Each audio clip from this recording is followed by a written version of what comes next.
This is Internet Marketing.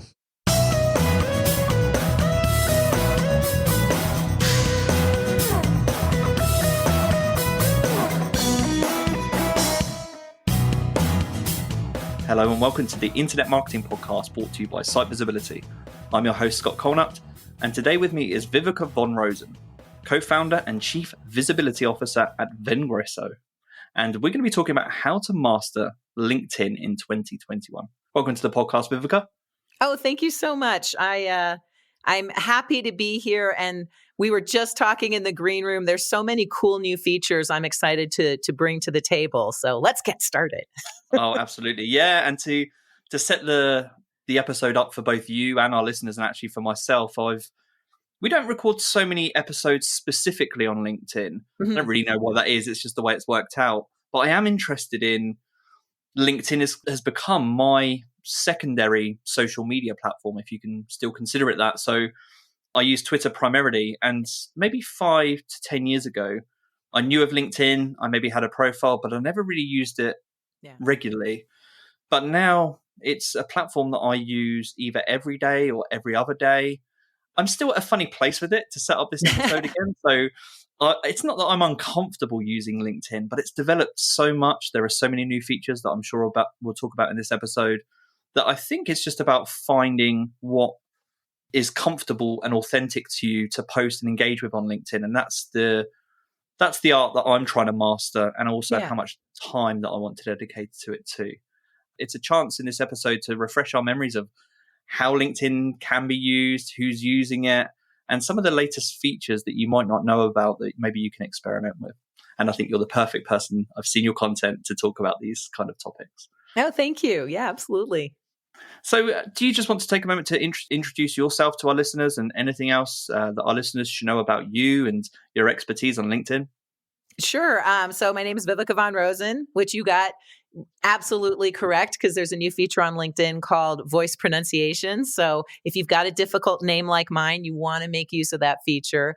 I'm a LinkedIn speaker, author. I've written 2 books. I'm a LinkedIn learning author as well. I've got a couple courses on LinkedIn right now. And then about 4 years ago, I was at that point as a solopreneur, entrepreneur, where I was kind of like, okay, I've been doing LinkedIn for, 12 years. I'm bored to tears. What should I be doing next? And about that time, my now partner, Mario Martinez Jr. reached out and said, hey, instead of competing against each other, why don't we create like an Uber social selling sales transformation company?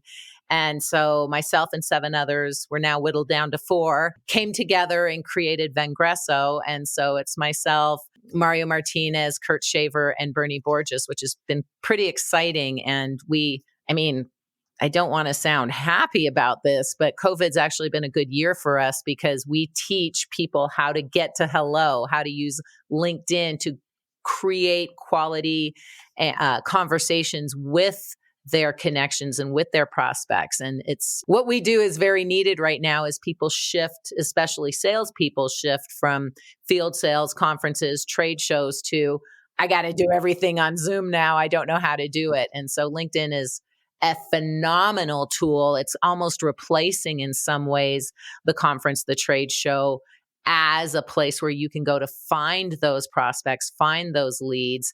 And of course, if you're a solopreneur, entrepreneur, marketer, leads doesn't necessarily mean people buying from you, but in fact, the prospects that you need to engage with in order to grow your company. It might be new employees, it might be contractors, it might be strategic partners, whatever lead means to you.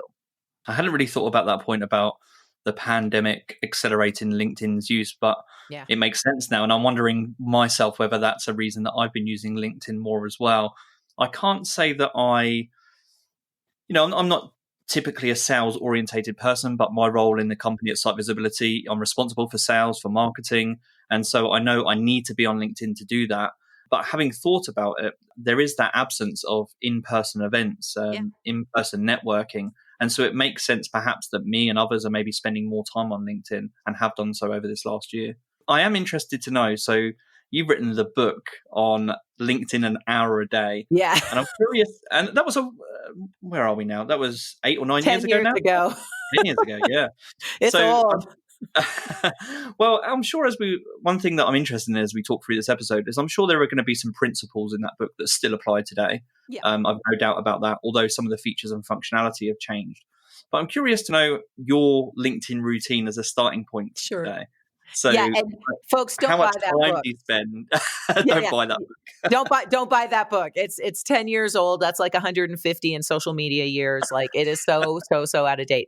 That being said, it was funny when they came to me and said, Wiley came to me and said, "Hey, we want you to write a book." Yay, okay, I'll write anything you want because it's like a real publishing company. And they said, "Okay, it's part of the series Hour a Day." And I was thinking to myself, no one's going to spend a freaking hour a day on LinkedIn. But now, especially with COVID and the fact that we are, relying on our online relationships to build our businesses, we are spending an hour a day. So there you go. I was just way, way, way ahead of my time.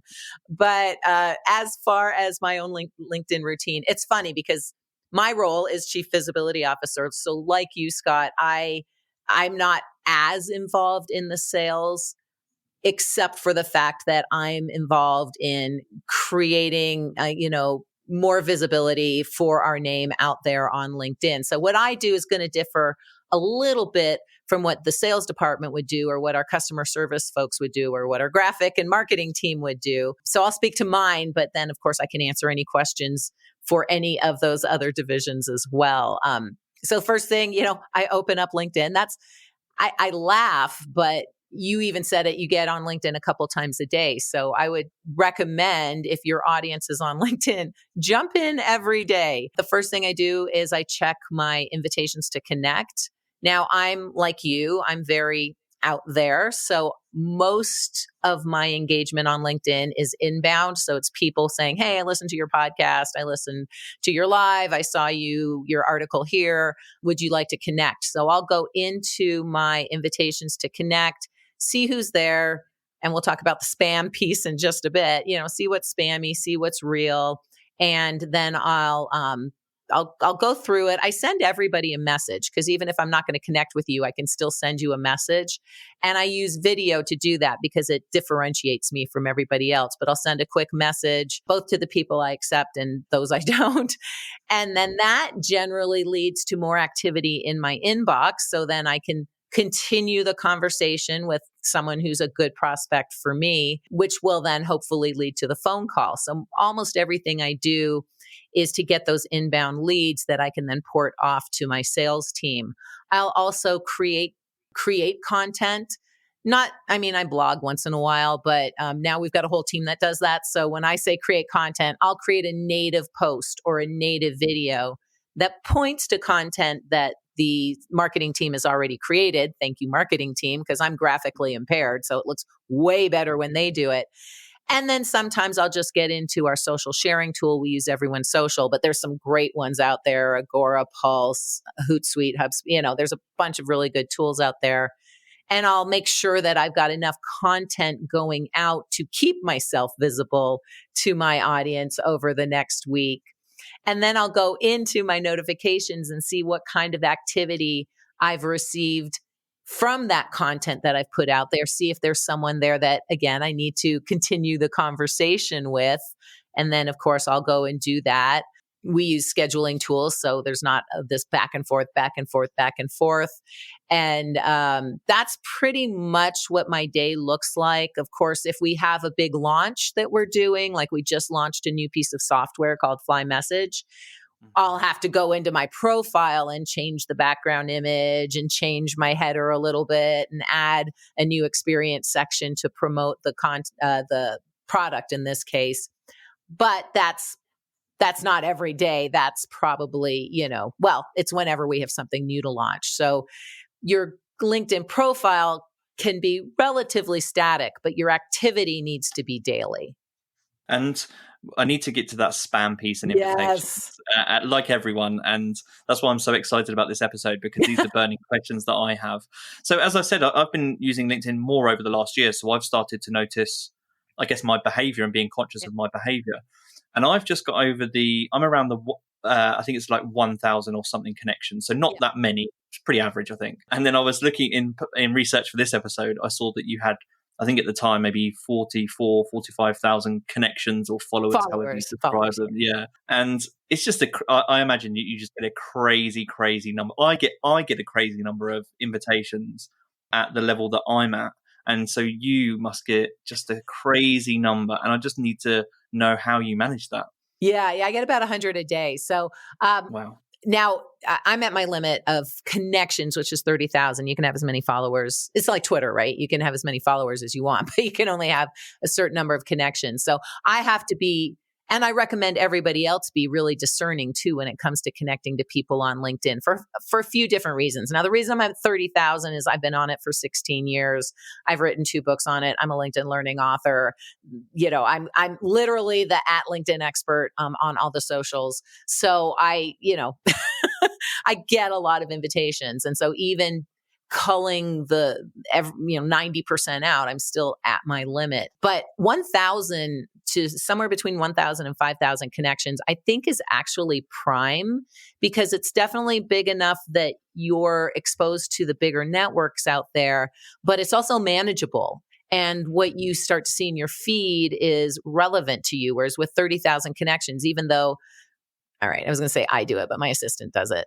But even though my assistant goes in and weeds people out, it's still way too big of a network to manage. So I'm very, very discerning. But I recommend everybody be too. Another reason for that is, and then I'll actually answer your question. Another reason for that is when it comes to sharing content on LinkedIn, it's not how big your network is anymore. It doesn't matter. It's how interested your network is on your content. So if I share something out there, I'm connected to 30,000 people, but only 8 are interested in my content and only spend time looking at it. LinkedIn looks at that and says, man, out of 30,000, only 8 people give a, you know what?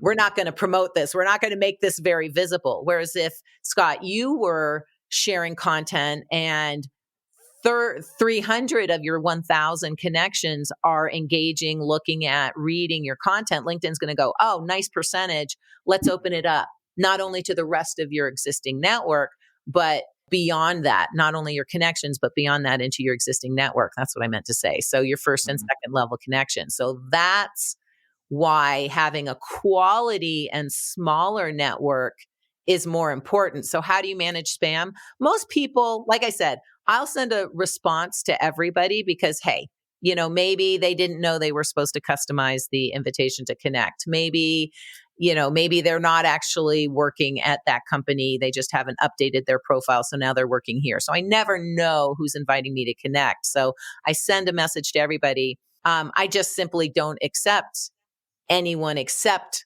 for the folks that it makes sense in my world, what I do, to accept that invitation. Now, if there's someone really obnoxious, I will not only block them, I'll report them. Like I've had an automation, by the way, I don't like it and LinkedIn doesn't like it. And it's really obvious when you automate a message, but I got this one message. Dear sir, I noticed that you're in the cleaning industry like I am. If you'd like more leads like this, just let me know. We do automated lead generation on LinkedIn. So, dear sir, clearly didn't even look at my picture because not a sir. I'm not in the cleaning supply industry. Where did they, where'd they get that from? I'm absolutely not interested in getting leads like this because they're worthless. And, finally, automation goes against LinkedIn's end user agreement. So invitations like that, I will absolutely block and report. Same thing, hey, ma'am, not even customized, we can really help you with your LinkedIn profile makeover. What, with the book I wrote, some of those folks definitely get a block and report. Most people, I just archive the invitation, and some people I'll respond to. That's interesting. And yeah, I mean, like I said, I get maybe a few connection requests a day at this point on average.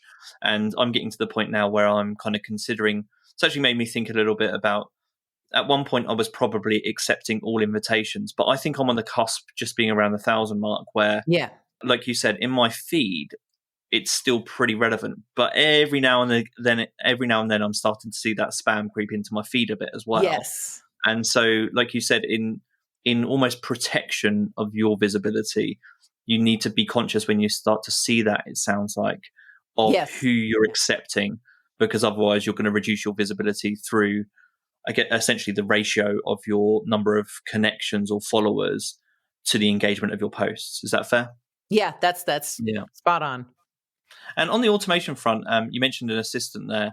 And so all of the connection requests are being accepted or archived manually. That's how you approach it. Yeah. Yeah, I do that. And actually my assistant will sometimes go in and delete, like I'll say, just delete everybody with this title or here, because this is not, my industry. She deleted my husband once. So it's like, well, maybe not my husband.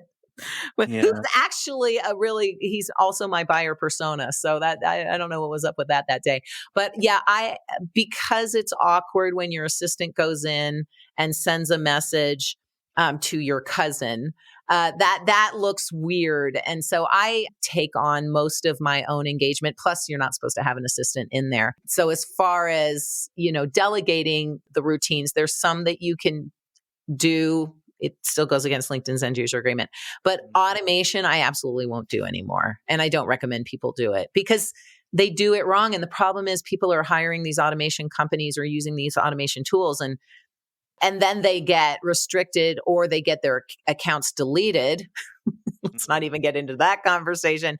And they get their accounts deleted. And, and the company that they're paying $1,000 a month to doesn't care. The tool that they're paying, $19.99 a month to doesn't care. But now they're up a creek because they can't access LinkedIn again, and they either have to beg LinkedIn to reinstate them or they have to start all over again. So automation, just stay away from it. Yeah, stay away from it. Don't get your profile deleted, and also avoid those rough nights at the dinner table when your husband's staring at you, wondering why you deleted it. Okay, understood. Okay, so I'm going to move on to posting engagement aspects of LinkedIn. So, kind of where you should be posting, what you should be posting, maybe times or formats. And I'm interested as a starting point in group engagement. So at one point, okay, well, there's my answer. No.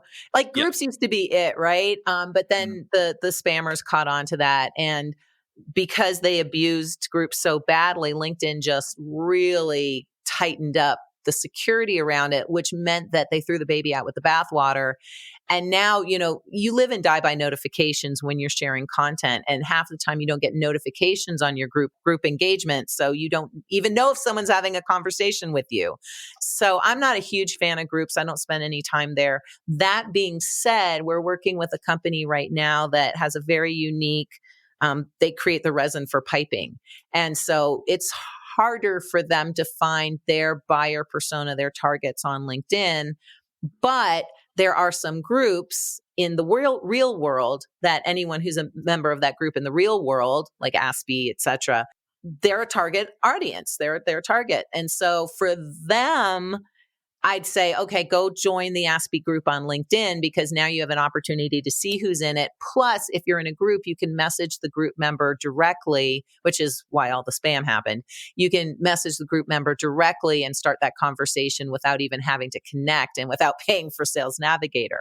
So in that way, groups are good because you can find your target audience and start a conversation. But as far as creating a group to position yourself as a thought leader, or, sharing contents in group to position yourself as a thought leader, I just don't think they get that much visibility. If you happen to find a group with an awesome moderator who's spending most of his or her day moderating the group, it might be worth it, but those are few and far between. Yeah, understood. And that's something I was kind of expecting, but it's good to hear that from you. I remember at one point that, and this is because I'm in marketing, this is probably where the problems occurred, is that marketers cottoned on to the fact that there was lots of LinkedIn group engagement, and then eventually it became overwhelming and full of spam. So spammy. And it kind of feels like the community aspect of what was formerly groups on LinkedIn, where people were formally engaging, has kind of moved on to Facebook groups or even Slack channels and stuff now. Yeah, so it's kind of they've migrated over. I had a group on LinkedIn, which was, for LinkedIn experts, which was meh. Yeah. And then we took it to, I think you're part of that group in Andy's group. But anyway, we took it to Google Plus, and then they disbanded Google Plus. So then Andy and I was like, I cannot do this anymore. So then Andy started it in Facebook, and it's a great, vibrant, engaging group. But how ironic is that? We had to take our LinkedIn experts group into Facebook in order for it to work. Yeah, that's when I feel bad about marketers. Yeah. So sorry everyone that's listening that's not a marketer. Sorry for that. Sorry for ruining LinkedIn. But maybe it sounds like that. Don't be put off entirely. Maybe just check out, particularly if you're in a niche industry, as Viveka says, check out just to see if there are any active groups. On to best times to engage. I'm always torn and curious about this topic, but have you seen any particular hours of the day that see better engagement than others? Well, it's funny. I used to say during your commute, but during your 5-minute commute down to the basement. So yeah, it's still working hours wherever your audience is. Now, of course, if you've got a multinational, international audience, then you can use scheduling tools and kind of promote your content throughout 24/7. I know for me, I don't get on LinkedIn in the weekend. It's like I don't get on my work computer. I don't get on LinkedIn in the weekend. I have learned how to create those boundaries for myself because working at home, you literally could be working 24/7, and maybe you feed the kid and the dog once in a while, but you're like in your basement, and that doesn't work for me anymore. So I have very hard start and stop times in my day, and I don't work on the weekends. So if other people are like me trying to find that work-life balance, then I would say on LinkedIn, the working hours of your audience and wherever they are. But weekend engagement just doesn't seem to do that well. So yeah, I just 9 to 5, 8 to 6, whatever it is. That's when I get the most my engagement. Perfect. And this is an area that I know you're passionate about, and I'm also curious about, and posting formats. So I know that you recommend, because I've seen your content about your recommendation to post natively, but just because I'm curious, and there's so much that's been developed on LinkedIn. So I'm curious to know if you think there are any native formats on LinkedIn that you think are kind of criminally underutilized. So I see a lot of people sharing posts and images, a little bit of video content, and I don't know what you call them, but the carousel or slide type posts. Yeah, the document. So I'll reverse your question a little bit and tell you what works really well and what doesn't, which is also underutilized. So whatever is new on LinkedIn is what you should be doing, because LinkedIn always amps up the algorithm around whatever's new. So to your point, the carousel images, it's not that new. It's like over a year old, but you can upload PDFs or PowerPoint presentations. LinkedIn will put them into a carousel. And I think the reason it gets so much juice is, number one, because it's that dwell time algorithm I was talking about. People are on there flipping through the different screens. And so LinkedIn's going, okay, they're on here for a minute, for 90 seconds. That's pretty good. We're going to amplify and make that post visible to more people. So it's a little icon that looks like a piece of paper, which is a little deceiving, but that piece of paper icon is for documents, and the documents you want to upload are either a PowerPoint or a PDF. So that works really well. Native video still works really well. I recommend captioning it if you can. That takes a lot more time and effort, but it's worth it for people who are scrolling through, especially if they're at the dinner table. Well, hopefully not the dinner table, but they're in the living room with their family. Their family's watching TV. They don't want to play the video, but they can read the captions. So native video is good. Really, anything, a link to a blog post, a podcast, etc. Anything's good. What people ignore or don't utilize enough is basically the description around the media that they're sharing. So you get 1,200 characters to let people know, this type of people, this type of audience should be reading my content. This is what's in the content, the video, the slide share, whatever. What do you think about the video, the slide share, the media, whatever? Make sure to, let me know in comments below, and then adding some hashtags, some emojis, some things to make it visually interesting. But utilizing that 1,200 characters also helps with dwell time, because most people will read it. I always use bullet points or numbers in there so people know where to go to get the juice. And then they're like, okay, this sounds like this is a good video, blog post, carousel that I should review. And, you got to earn their time. There's just so much on all the socials. And unless it's triggering for you, i.e. political, etc., you're probably not going to sit and read it. So there has to be something in it for you. Well, I might not know just looking at the first page of a carousel or looking at the frozen face of somebody in a video or seeing just a link to a blog post. I might not know what's in it for me. But if the author of that content has taken the time to describe what's in it for me and why I should be reading it, then I'm a lot more likely to do so. So that's, I think, what people underutilize the most is that description, that 1,200 character, not word, but 1,200 character description section, which might take you 5 minutes more when you're sharing content to write out, but it'll make all the difference in the world as far as what people are sticking to, reading, and responding to. And then, of course, you want those called CTAs. Click through, read this, let me know. Otherwise, people are just going to read it, but they're not going to engage with you. And it's the engagement you want because that's where you start your conversation. Yeah, I know. As you're saying that, it's ringing bells in my mind because I use LinkedIn. I post relatively frequently or engage relatively frequently on LinkedIn, but I know that I'm guilty of not encouraging conversation for the things that I share. And I think for me, just thinking out loud, there's maybe one, it's probably just laziness. I'm more of a social media lurker, more of an introvert than an extrovert. So that's probably part of it. But I think there is still a little bit of fear there sometimes. Just you think, well, what if I share or invite conversation and nobody responds? That can feel quite like you can feel a little bit nervy about that. Yeah, no, I totally get that. And at first they might not, but the more you share natively, the more likely LinkedIn is to promote it, and you will get more engagement, which is why, like I said earlier, you live and die by those notifications. If you don't want to scroll through your timeline and see like 8 likes, 2 likes, no comments, just keep an eye on your notifications. Like ignore your timeline after you posted, but definitely keep an eye on your notifications because you want to make the most of that opportunity when a lead actually reaches out to you. And what's interesting, a friend of mine who's also a LinkedIn learner, she and I were having a conversation. She said, I get a lot of engagement on my posts. But all of my clients who found me on LinkedIn, they read my posts, but they don't engage on it. So even if you feel like, oh man, I put it out there, no one liked it, no one engaged on it, people are still seeing it. And it's still allowing you to stay top of mind with that individual. So when they are ready for your product or service, they'll reach out to you. And that's, and that's what happens, even though sometimes it feels like you're speaking into a void. Actually, you've just touched on something that I wasn't going to ask, but you've just jogged my memory on this LinkedIn Learning. So I remember at the point in time where I think it was Linda that LinkedIn purchased, or acquired, and they were going through an exercise of securing trainers, experts like yourself to launch the platform. This was a few years ago now.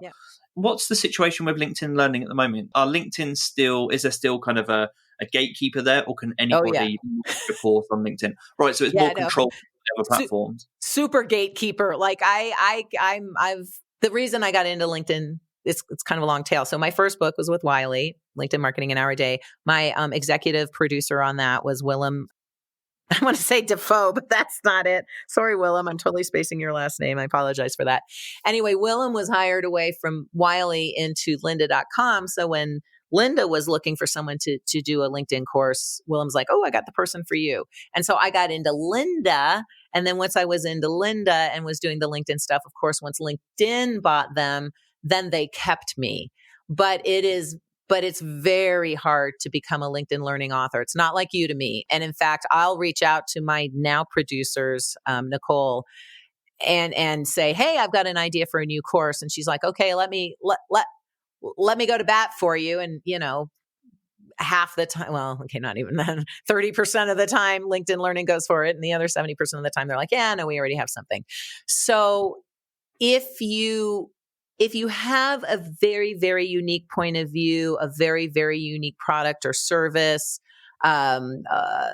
instruction, you can try, but it's harder, I think, to get on LinkedIn Learning than it is to get into a publisher anymore.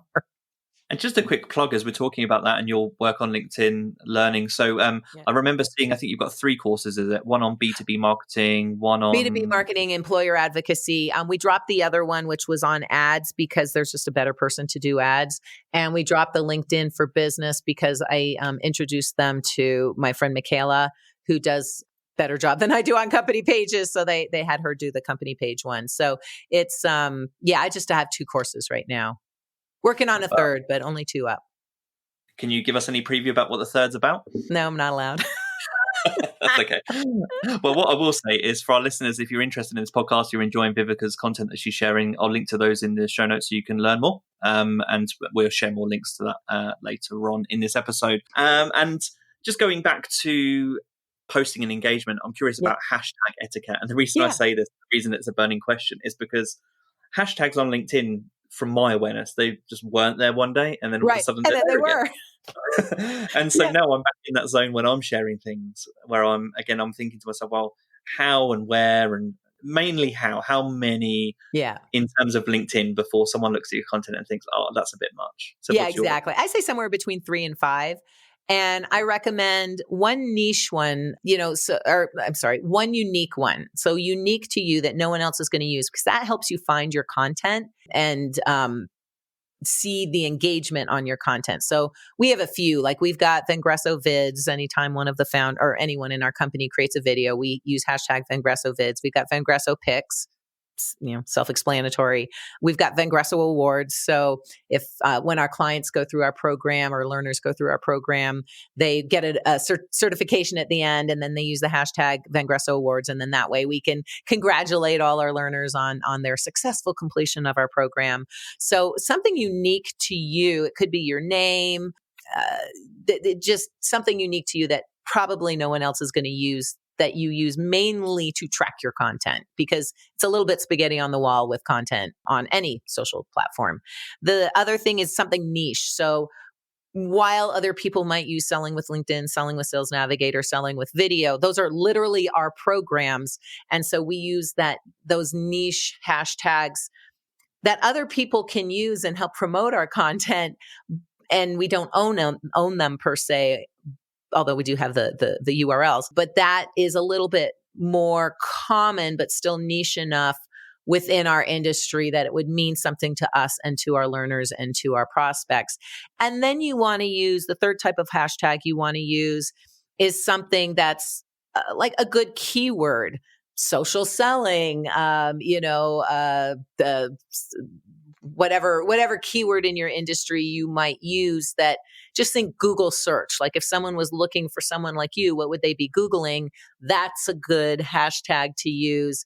And then the fourth one is more for brick and mortar businesses. So they don't work nearly as well as location hashtags on Instagram. But if you want to do a location hashtag, you can do that too, if you've got more of a brick and mortar business.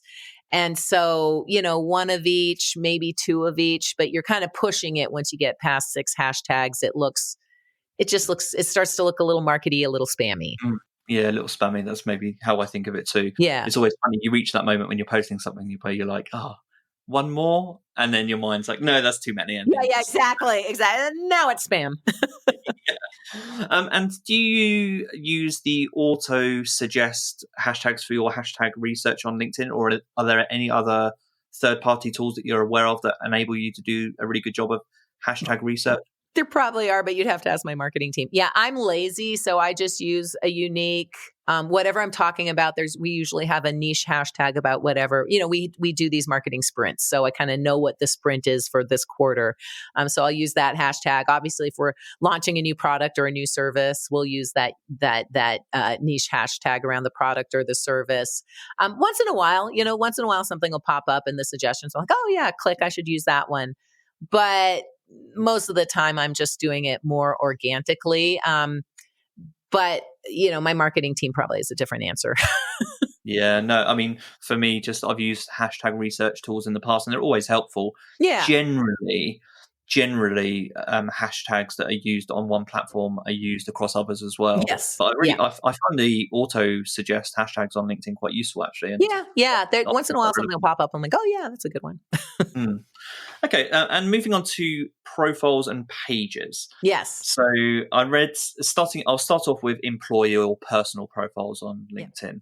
And there was I can't remember, I'll link to it if I remember where it's from. But again, as I was doing research for this episode, I was watching a video of yours. And in the video, you were talking about how you should think of your profile on LinkedIn as a resource, not a resume, which I really liked and just wanted to share as part of this episode. And I can't remember, that video was from a few years ago now, but I think that's still applicable today. Still absolutely relevant. Yeah. And it's interesting. And I know the questions are this way for a reason, but when we're teaching LinkedIn, I just want to put it out there. Don't start posting on LinkedIn until your profile looks good. Because it's like going to a conference or a trade show, like with a paper bag over your head or in something completely inappropriate, like no clothes at all. So you want to make sure that your profile looks good, because when you start posting and engaging on LinkedIn, people will be going back to your profile. So now you've gained their trust. They're like, yeah, I like what he has to say. And then they pop back into your profile and they're like, oh yeah, never mind. It's kind of like the bad date. So make sure that your profile looks good before you start with connecting and posting, etc. That being said, you want your profile to be a resource, not a resume. And just think about yourself. Like, do you care about me? No, not really, but you care about how I can help you. And so your entire profile should be buyer centric, focused on your buyers. What's in it for them? What's their point of pain? How do you help with their point of pain? How do you solve their point of pain? What are their greatest desires? How do you fulfill those desires? So, marketing 101. It's not, I have 25 plus years in blah, blah, blah. And kind of as a funny story, we obviously work with big companies. And so we were working with this big company that happens to be in social selling. They just do something different than what we do.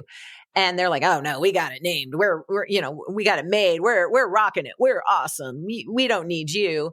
And so we're like, okay, cool. Do you have 5 more minutes? Yes. All right. So I'm pulling up your company here and sorting by your salespeople, because, we don't expect your back end people to have awesome profiles, but let's just sort by sales and see who's out there. So the first person who came up had a skull and crossbones background image, which was totally against kind of the branding of this company, which was not skull and crossbones. The second person was like, quota crushing sales guy, 25 years in the President's Club. And that's exactly what that guy sounded like. It's just like, ew, I don't want to work with someone who's a quota crushing sales guy. Like, bleh. I don't want to work with that dude. If that dude's looking for a job, that's one thing. And it was a dude. But I definitely don't want to work with that person as a woman, in a B2B company. And then the third person still said they worked at Google. So these are the top 3 profiles that showed up when we searched on this company. So after that, we landed the deal. To answer your question, you've got to have a good profile. And if you have, if it's more than just you and your company, you want to make sure not only that your sales team actually, but that everyone has a good profile. And the best way of doing that is create a template for them. So create 1, 2, 3, 4, 5, 6, 7, 8, 9, 10 background images that they can upload. Create a couple different versions of the headlines where most people have title at company. And if I had CVO of Vengreso, you wouldn't have a cool clue what I did, right? Because CVO is not Chief Visibility Officer, is not a common term. And a Vengreso, like, is it soup? Is it a race car? Like, what is a Vengreso? So if I had just that in my headline section, people would move on to the next person. But instead, and this is what I recommend people do, when you're creating those templates, you want the headline to speak to who you help and how you help them, helping B2B salespeople create better and more qualified conversations with their connections. And then I can talk about who I am and what my title is and who I work for. But first, I need a headline that speaks to my buyer, what their points of pain are, and how we can help solve that in 220 characters or less. And then I want to create or share media with my employees to put in the featured section, because it's this beautiful big section of LinkedIn. And so you want to get the latest and greatest content that you have on there because it's sticky and it'll stay until your salespeople get rid of it. And then you want to make sure that they've got, an about section where the first line or the first sentence of the about section really intrigues the reader and gets them to click on the see more. Otherwise, you've only got 300 characters. But if they click on see more, that expands, or read more, that expands into 2,000 characters. So that's a lot of real estate where you can get into more detail about who you help and how you help them. And then finally, create a company description for the experience section. So A, they have something in there, and B, they're not misrepresenting your company. And even if you just do those things and get that in front of your employees, and maybe do a session or two showing them how to upload this stuff and customize this stuff, your company is going to look so much more solid, again, building that credibility and building that trust with your audience. That's brilliant. There's so many great pieces of advice in there. And I am curious to know, just going back to something you said at the beginning there. So we all forget. So, you're publishing, you're posting on LinkedIn. Yeah. Maybe you're trying to achieve engagement, but you haven't optimized your profile yet. And yet someone's going to come and look at your profile and investigate you further. We kind of forget about that, or some people forget about that in the process. So I'm curious to know, what are, for marketers or salespeople that are on LinkedIn, what are people looking at on our profiles? What are they looking for? What are we underappreciating as users of LinkedIn that people really want to know about us? Well, subconsciously, they want to see that branding, right? If you've got those uniform background images across all the profiles, or even just on your profile, even subconsciously, that builds credibility rather than just the blue wash. And then, so they're going to, the heat maps show people go to your picture. So I didn't mention that, but yeah, you want to have a good picture. You want to be looking at the camera, not off to the side. You don't want, the arm of your ex-girlfriend or boyfriend hanging off your shoulders. You don't want to be wearing sunglasses. And I'm telling people, even though you might not be as groomed as you were before COVID, you do want to look like yourself. And a perfect example of this, I'm so embarrassed. We had a meeting earlier before this call. I mentioned it earlier with a prospect, and I knew the guy. I knew the guy because I had met him before when I was speaking at Social Media Marketing World and Content Marketing World. And I just didn't recognize him because his hair had literally grown to his shoulders. It was a good look, but it had grown to his shoulders. I literally didn't recognize him. I'm like, "Oh, nice to meet you." And he's like, "Well, we've met 5 times." I'm like, "Oh my God, I totally didn't recognize you." So if he had a more recent picture on LinkedIn, I would have seen it, gone, "Oh yeah."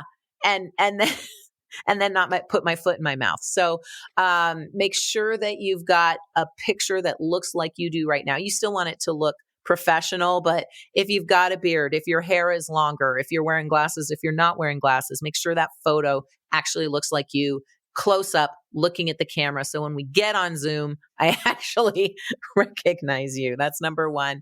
Then after that, the eyes go to the background image. So you definitely want that professional background image. Then they're going to skip down to the headline, which is where I focused on tell people who you help and how you help them in 200 characters or less. Those 3 things will get to the know and maybe the like. They won't trust you until they read through your profile, look at some of your media, maybe get on the phone with you. But if you can at least get them to feel like they know you and kind of like you, then you're a lot further towards closing in on getting that conversation with them. So I would say if you only do those things, do those 3 things. Perfect. And I was going to ask you the same question. I still will, in terms of company pages, but it's those things that you've just said sound like they'd still be relevant to me on company pages. So in terms of your logo, making sure that's high quality, in terms of the background image, and making sure that your description of your company is kind of accurate and up to date. Are there any other things when it comes to company pages that you think are underutilized or underappreciated?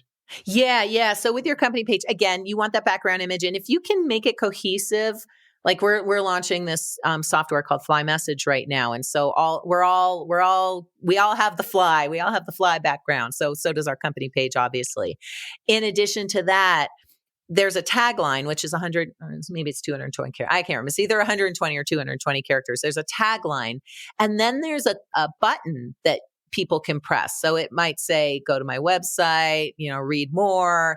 And what you want to do is almost make that button, if there's only 5 options, the CTA, the call to action that matches to the tagline. So if you, hey, we're launching this cool new piece of, this isn't what ours says, but we're this cool new piece of sales productivity software. And then the big blue button says read more. It's going to guide people to click on that button. The more clicks, and then of course the button takes them to the sales page or to the launch page.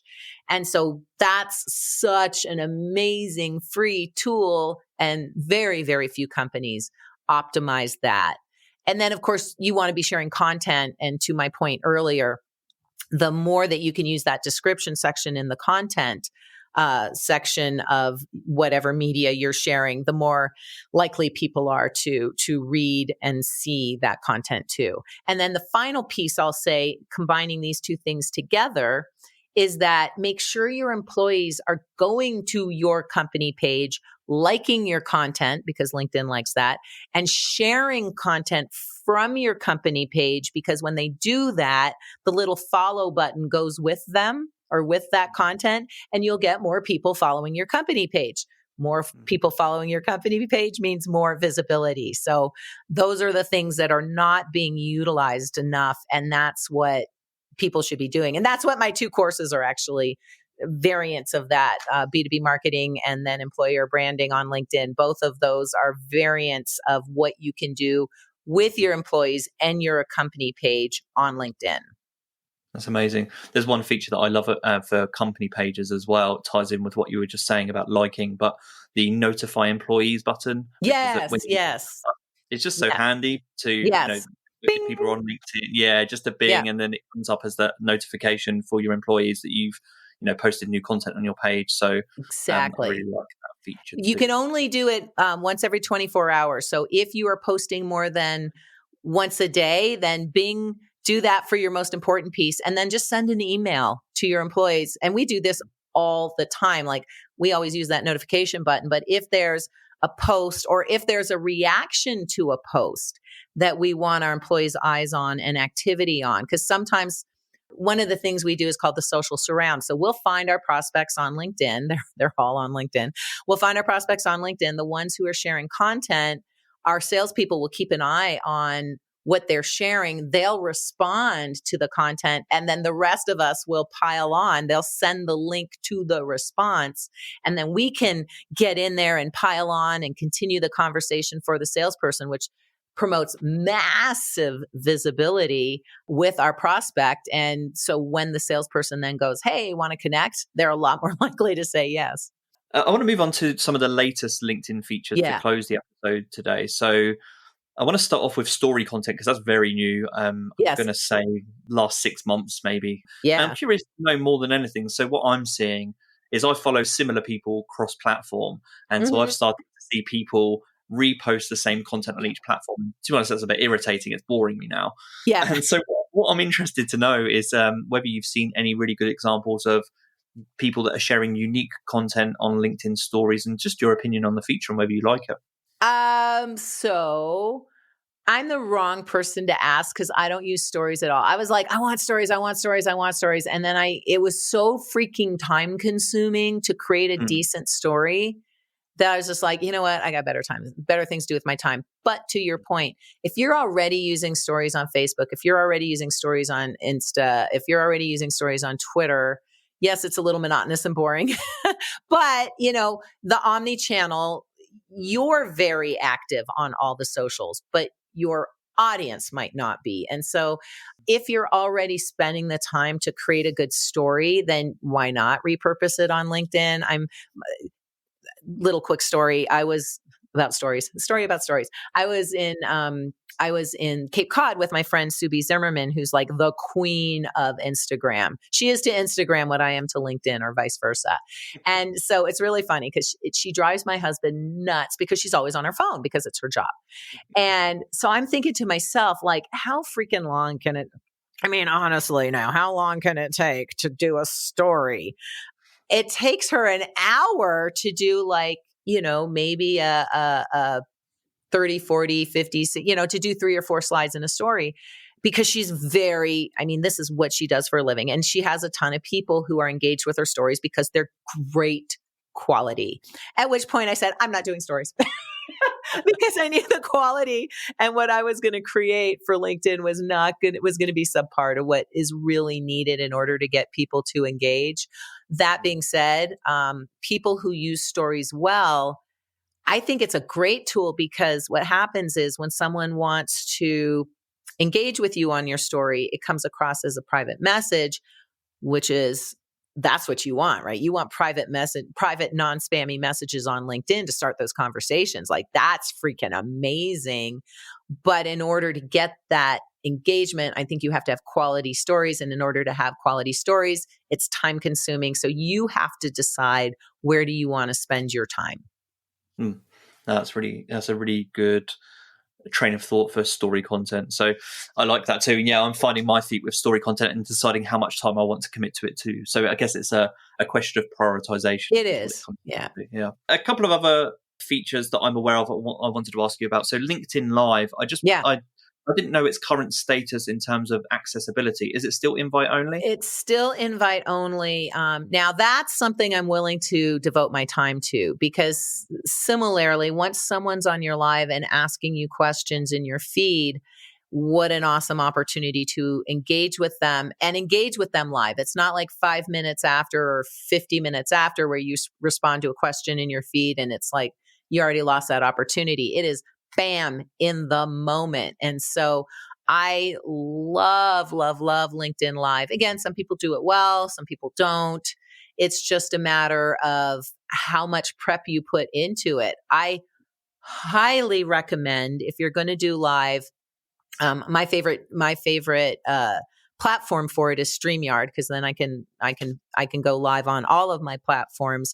Mm-hmm. Plus, they do things like overlays to make your platform or to make your live look really sophisticated and professional. And if you are going to do a live, and if you can afford it, or you have someone in your family you can bribe, try and get a moderator to help you with the flipping and changing of like the templates, and keeping an eye on the comments and making sure that they add the banners where it's needed. There's just a lot of moving parts to all of the platforms, but in my case, StreamYard.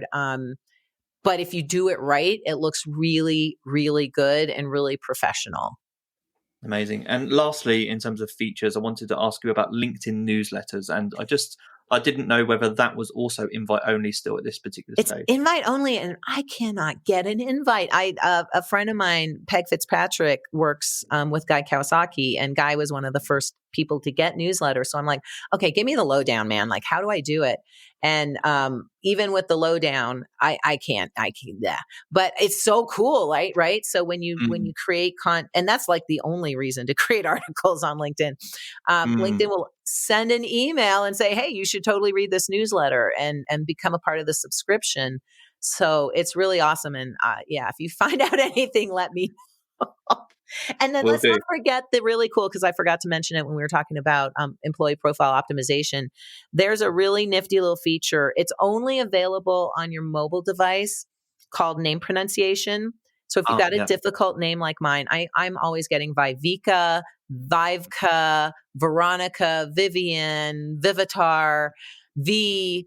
And so if you've got a von Rosen, so if you've got a difficult name and people are always massacring it, this name pronunciation feature is great. And because you get 10 seconds, and even with a long name, Viveka Velma Charlotte von Rosen, even that didn't take 10 seconds. You can use as many elevator speech. So if you listen to mine, you just go to my profile, look at the sound icon right to the right of my name. It says, "Hey, I'm Viveka von Rosen, Chief Visibility Officer with Vengreso, helping B2B sellers create more anyway, practice it a few times, helping more B2B sellers create qualified and quality conversations on LinkedIn."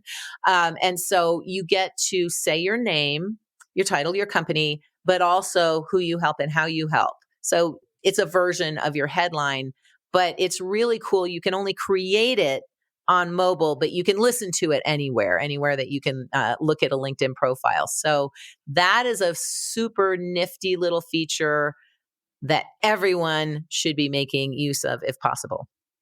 Yeah, you're really using all of the real estate that you've been given. Indeed. LinkedIn. Yeah, I listened to it. And by the way, as a podcast host, that feature is amazing because there are so many people with pronunciations of their names and you're not sure. And you can always ask, but it's handy to know going in. It's handy to know it ahead of time. Yeah, no, it is. We had just one funny story. We had a client, and he was Indian, and his name was like 48, characters and 16 symbols long. And so I'm like, okay, so he didn't have name pronunciation. So then we're like, okay, so then we went to like the 8 other contacts we had in the company, and none of them knew how to say his name. Not a single one of them. So he's like, "You can call me Ash." But that, that was a perfect example of, boy, do we wish we had the name pronunciation tool.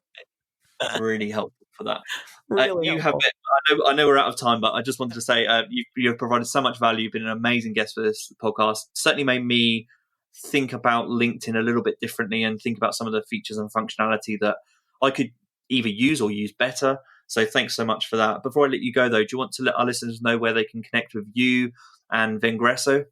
Sure. So if you Google LinkedIn expert, my LinkedIn profile is just like the first, second, or third thing that pops up. For sure, invite me to connect. Make sure to customize that invitation. Just let me know that you heard this podcast. I'd be more than happy to connect.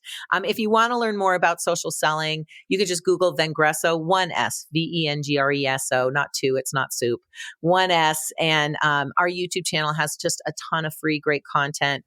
Our website, if you go to vengreso.com/resources, we've got case studies, ebooks, tools. There's just so much free good stuff out there that can help you take your social selling to the next level. And I would love to connect and answer any questions you have as well. Brilliant. I'll link to all of that in the show notes. I want to thank you once again for your time. And this has been the Internet Marketing Podcast. Thank you.